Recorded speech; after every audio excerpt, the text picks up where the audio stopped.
Hello children, hope you all are good.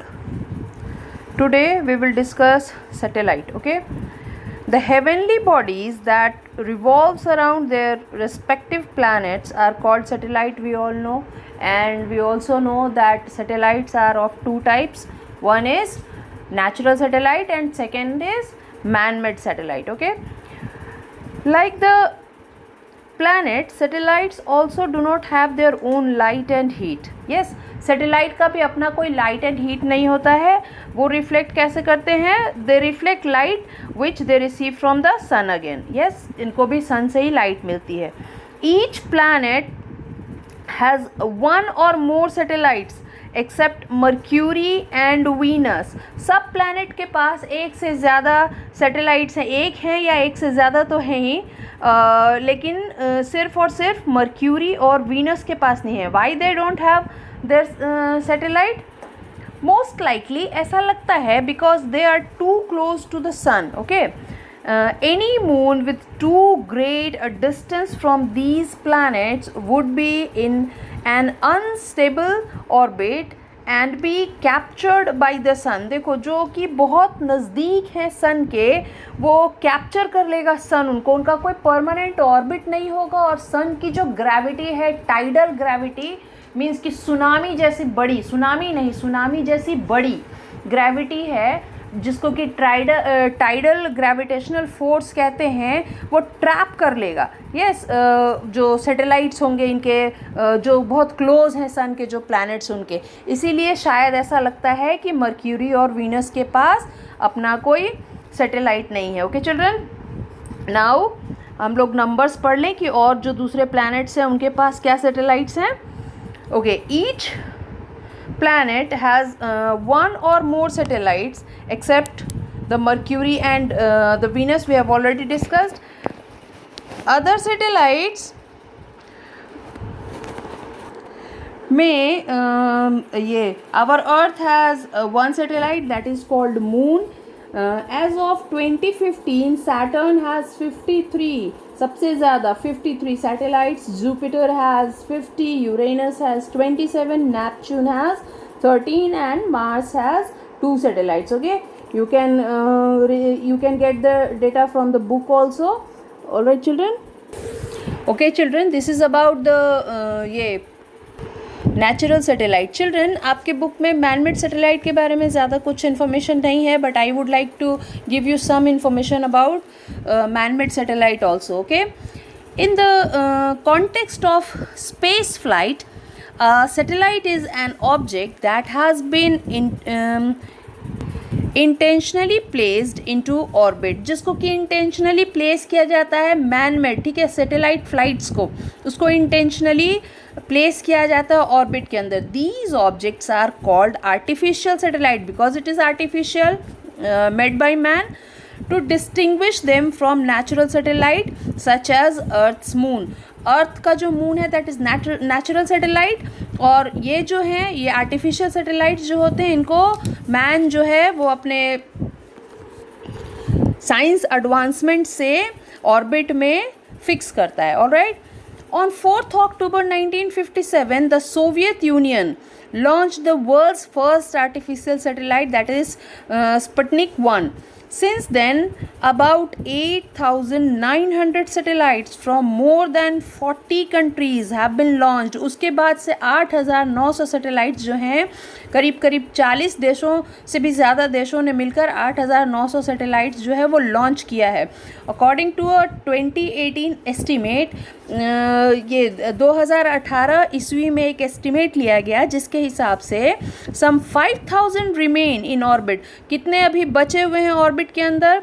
5,000 बचे हुए हैं, जिनमें से 1900 around 1,900 were operational, while the rest have lived out their useful life and become space debris. जो 1900 हैं वही काम कर रहे हैं, बाकी जो हैं वो अपना ऑलमोस्ट काम कर चुके हैं जिसके लिए उनको प्लेस किया गया था स्पेस में, और अब वो स्पेस डेब्रिस हो चुके हैं. स्पेस डेब्रिस का मतलब होता है space junk that is no longer in work. Understood children? Next point is the moon our nearest companion. Okay, The moon is the closest celestial body to the earth. Earth से सबसे नज़दीक जो celestial body है, that is moon. Its distance from the earth is about 3,84,000 kilometre. 3,84,000 kilometre की दूरी earth से moon की है. The moon also reflects light which it receives again from sun. Moon की भी अपनी कोई लाइट नहीं है, ये चमकता है, लेकिन रोशनी किससे लेता है? सन से. The moon rotates on its axis and also revolves around the earth. Listen, like earth, moon also rotates and revolves. Rotates on its axis and revolve around the earth. जैसे earth sun के around revolve करता है, वैसे moon जो है वो earth के around revolve करता है. एक चीज़ इसमें खास है कि moon के rotation and revolution दोनों का time जो है same है. Okay? The period of rotation of moon on its axis and that of revolution around the earth is same, that is 27.3 days. 27.3 दिनों में इसका revolution और rotation दोनों पूरा होता है same period में. Okay, due to the same period of both the movements, दोनों movements के लिए same period होते हुए only one side of the moon is visible from the earth. हम सिर्फ सन का मून का एक ही साइड देख पाते हैं. एक साइड हमेशा ही इनविजिबल रहता है, सिर्फ एक पार्ट जो लाइटेड पार्ट रहता है, रोशनी वाला पार्ट, वही विजिबल होता है. The moon has a barren land comprising of plains, valleys and craters. देखो मून जो है वो बैरन खाली लैंड है और प्लेन्स, वैलीज और क्रैटर्स खड्डों से मिलके बना हुआ है. Scientists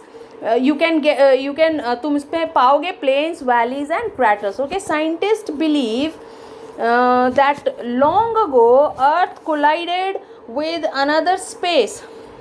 Okay, earth collided with another space object and resulted in throwing a big chunk of rocky material into the space, and that led to the formation of moon. So ऐसा scientists ऐसा believe करते हैं, ऐसा मानते हैं कि अर्थ जो है बहुत पुराने टाइम पे अर्थ जो है किसी और स्पेस ऑब्जेक्ट से टकराया होगा और उसका रिजल्ट ये हुआ कि उस ऑब्जेक्ट से टकराने के बाद एक चंक ऑफ रॉकी, एक टुकड़ा रॉकी मटेरियल का स्पेस में आया होगा और वही मून के फॉर्मेशन का कारण बना होगा. The moon doesn't have atmosphere around it. Moon के आसपास कोई एटमॉस्फेयर नहीं है. It becomes extremely hot during the day time and the light of the sun, and extremely cold during neither or in shadow. सन का जब light पड़ता है moon के ऊपर, वो दिन में वो एक्सट्रीमली हॉट होता है और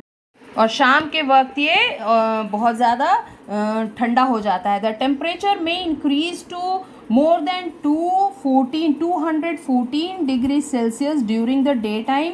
दिन में ये 214 डिग्री सेल्सियस रहता है गर्म, और फॉल डाउन करता है, ठंड हो जाती है 184 degree Celsius during at night. रात के समय ये -184 डिग्री सेल्सियस जो है वो ठंडा हो जाता है. Thus no life can possible exist on the moon. इसलिए मून के ऊपर कोई भी लाइफ एग्जिस्ट नहीं कर सकता है. जब दिन और रात के टेम्परेचर में इतना ज़्यादा डिफरेंस हो तो कहीं पे भी लाइफ जो है वो एग्जिस्ट नहीं कर सकता है. Now come two phases of moon.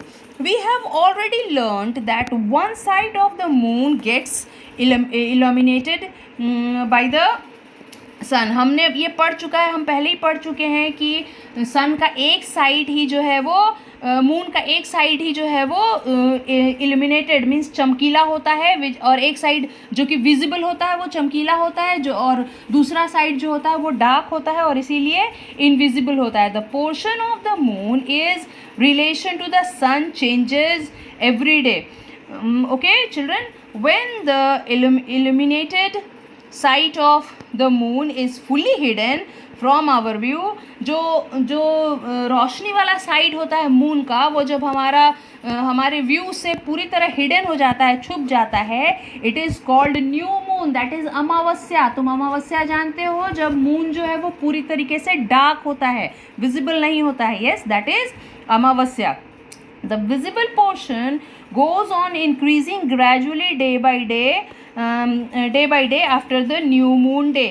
जब न्यू मून डे अमावस्या आ जाता है उसके बाद फिर से सन जो है वो जब रिवोल्यूशन करना रोटेट करना शुरू करता है और सन का रोशनी उसके ऊपर पड़ता है तो थोड़ा थोड़ा इल्यूमिनेटेड होता है और 8 दिन के बाद वो हाफ मून में कन्वर्ट होता है, आधा चंद्रमा, और इस तरीके से 15 दिन आते आते वो पूरे तरीके से विजिबल हो जाता है, फुल लाइटन हो जाता है, जिसको कि हम क्या कहते हैं, पूर्णिमा. You all know, and that is known as full moon day. पूर्णिमा. न्यू मून मीन्स अमावस्या and full moon day is called पूर्णिमा. After this day again the decline of moon's illuminated part starts. फिर उसी तरीके से rotate होना शुरू करता है और धीरे धीरे मून जो है उसकी रोशनी थोड़ी कम होते होते 15वें दिन वो फिर क्या बन जाता है, new moon. Understood children? Okay. The phase of the moon are used to determine the lunar dates and to fix the duration of lunar moons in the India and Arabic countries. देखो phases of moon की वजह से lunar month और lunar moon जो होता है, चंद्रमास जो होता है वो डिसाइड होता है और उसको अरब कंट्रीज कुछ जो है वो फॉलो करते हैं lunar months को और लूनर मून को. The Hindu and the Muslim festivals को चांद को देख करके कुछ फेस्टिवल्स को सेट किया जाता है, जैसे कि दिवाली है, ईद है, are usually fixed on the basis of lunar dates and months. ठीक है children? Next and last point is other celestial bodies in the solar system. Okay. Apart from the sun, stars, planets and satellites, there are other celestial bodies also like asteroid, meteoroids and comets that revolve around the sun. ये सभी companions हैं sun के जो sun के around revolve करते हैं. क्या क्या हैं? एस्ट्रॉइड्स हैं, मेटेरॉइड्स हैं, कॉमेट्स हैं. ओके. एस्ट्रॉइड्स. चलिए एस्ट्रॉइड्स के बारे में थोड़ा सा जानते हैं. Asteroids are rocky space object that orbit the sun. देखो ये भी जो है वो सन के अराउंड रिवॉल्व करते हैं. रॉकी स्पेस ऑब्जेक्ट्स हैं, बड़े बड़े स्पेस ऑब्जेक्ट्स. ठीक है. बड़े बड़े रॉक्स हैं.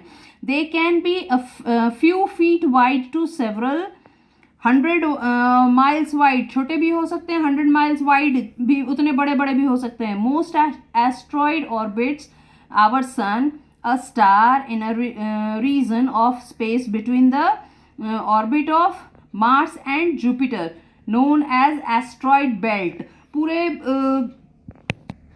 मोस्ट एस्ट्रॉइड्स जो होते हैं वो सन को ऑर्बिट करते हैं, स्टार्स को करते हैं, और जो ये हैं मार्स और जुपिटर हैं इसको ऑर्बिट करते हैं और ये इसको क्या कहा जाता है, एस्ट्रॉइड बेल्ट कहा जाता है. Now meteorites are little chunks. ये छोटे छोटे रॉक्स हैं. Okay. Little chunks of rocks and debris in space. ठीक है. ये छोटे रॉक्स हैं. They became meteors or shooting stars when they fall through the Earth's atmosphere, leaving a bright tail as they are heated by the friction of the atmosphere. आपने कभी movies या television में आपको देखने का मौका मिला होगा. लोग कहते हैं देखो टूटता हुआ सितारा, इस तरीके से. तो आपने देखा होगा एक लॉन्ग टेल के साथ एक ब्राइटन चीज़ जो है वो गिरती हुई नज़र आती है. ठीक है. तो इसी तरीके का दिखता है मेटेरॉइड्स जो है. Most of them break up in the atmosphere before they can strike the surface of meteorites. जो मेटेराइट्स का सरफेस को स्ट्राइक कर पाएँ उसके पहले ही ये टूट जाते हैं. Okay. Now come to comet. Comets are the small bodies with a head and long luminous tail. Okay. They are made up of dust and frozen gases. ठंडी gases और dust से बने होते हैं comets. They appear in the sky after a long period. बहुत दिनों के gaps पे ये appear होते हैं स्काई में. A comet known as Halley's comet appears in the sky after every 76 years interval. Her 76 years के इंटरवल पे, अंतराल पे ये appear होता है स्काई के अंदर. ठीक है. So that is all about the chapter children. Okay, hope you understood. जो नहीं समझ में आया you can ask me. Okay, now you learn the keywords of the chapter. In next part I will give you the something to know, A, B, C and D, brief answer, and afterwards long answer. Okay children, so thank you for now.